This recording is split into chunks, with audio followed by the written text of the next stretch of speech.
Chapitre 1er. La trame du temps. Sylvain.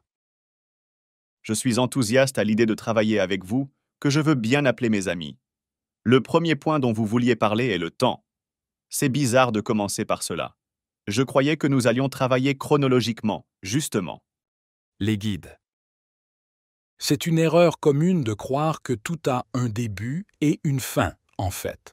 La vérité de notre monde, que vous appelez « au-delà », est que toutes les expériences se produisent en même temps.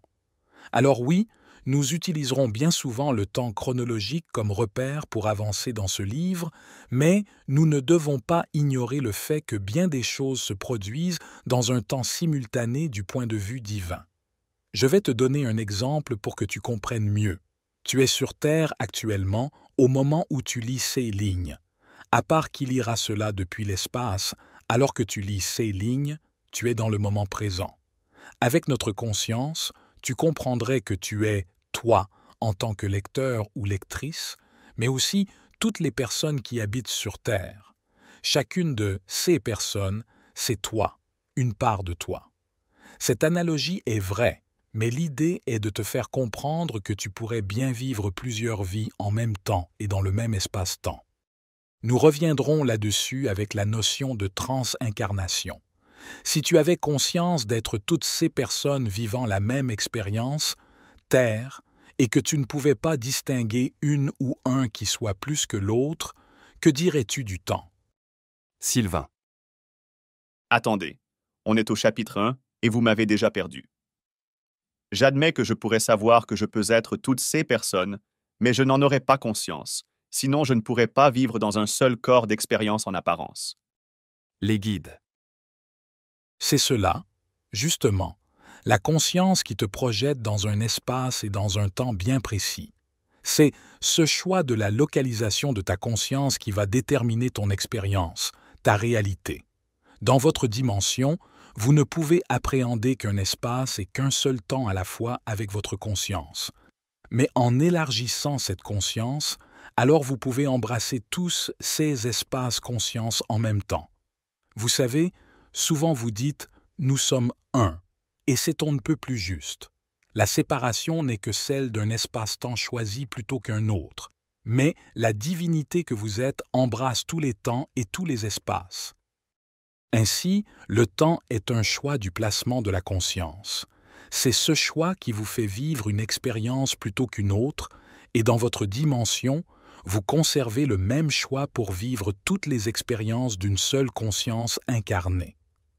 Ainsi, vous vivez un choix d'incarnation en entier.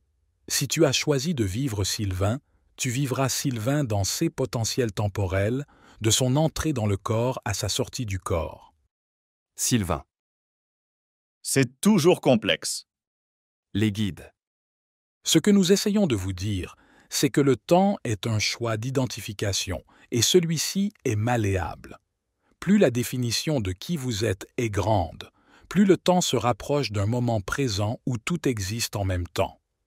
Quand vous vous identifiez par incarnation dans un corps, vous allez alors vivre dans un temps relatif à ce corps. Mais lorsque vous vous identifiez à un groupe ou à plus de personnages, alors le temps passera plus vite. Vous en avez déjà la perception la plus approchante dans votre dimension par le temps psychologique quand vous êtes dans des soirées avec des amis. Si vous vous identifiez au groupe et si vous êtes complètement dans l'ambiance, alors le temps vous semblera déjà aller beaucoup plus vite que si vous restez dans votre coin à vous identifier à une seule personne. Il en est de même si vous vous identifiez à votre travail parce qu'il vous plaît. Là aussi, vous ferez l'expérience d'un temps qui passe vite. Et quand vous faites un travail qui ne vous plaît pas, alors vous êtes seul et le temps vous semblera long.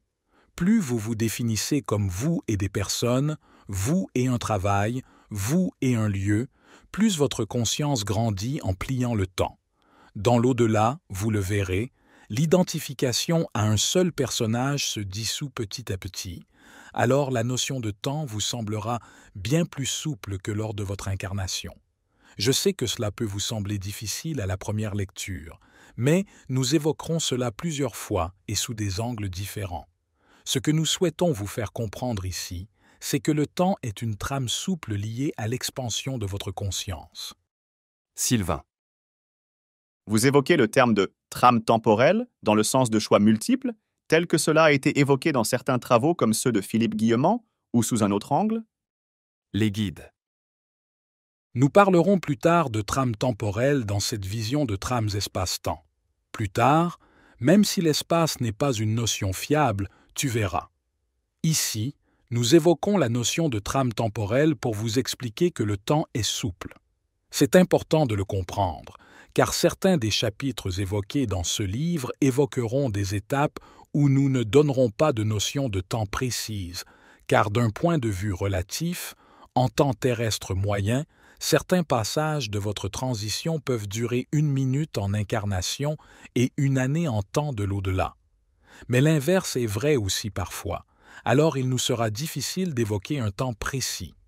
De même, dans ce livre, certains chapitres, dont celui-ci, passeront très vite pour certains qui se seront très vite appropriés les principes évoqués, et pour d'autres, ce chapitre semblera bien long, car une part d'eux refusera ces mots. Sylvain. Pourquoi? Je comprends que c'est difficile a priori, mais cela ne me semble pas insurmontable. Les guides. Parce que le personnage, l'ego déteste entendre qu'en cessant de s'identifier, il peut atteindre des connaissances et des savoirs supérieurs à ceux du simple vécu unique du personnage qu'il joue jusqu'à présent. C'est difficile de comprendre que ce que vous êtes aujourd'hui, tout ce que vous croyez être, n'est qu'un tout petit éclat de votre pleine et entière réalité. Et pourtant, pour pardonner à la mort, il va bien falloir passer par cette compréhension de votre véritable grandeur.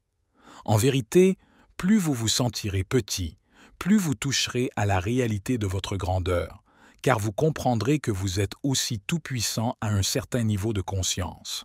Dans ce niveau, vous êtes créateur et plus seulement créature. Cela vous donnera non seulement une autre vision de l'existence, mais aussi d'autres devoirs ou principes. Difficile pour le personnage de se sentir ainsi, alors certains préféreront dire foutaise plutôt que d'envisager la grandeur écrasante de la véritable conscience unifiée, car dans cette conscience, vous n'êtes victime de rien ni personne, car vous êtes tout et tout le monde. Nous allons vous mener petit à petit dans ce glissement de conscience, mais passons d'abord un peu sur votre vie avant de vous mener à la mort.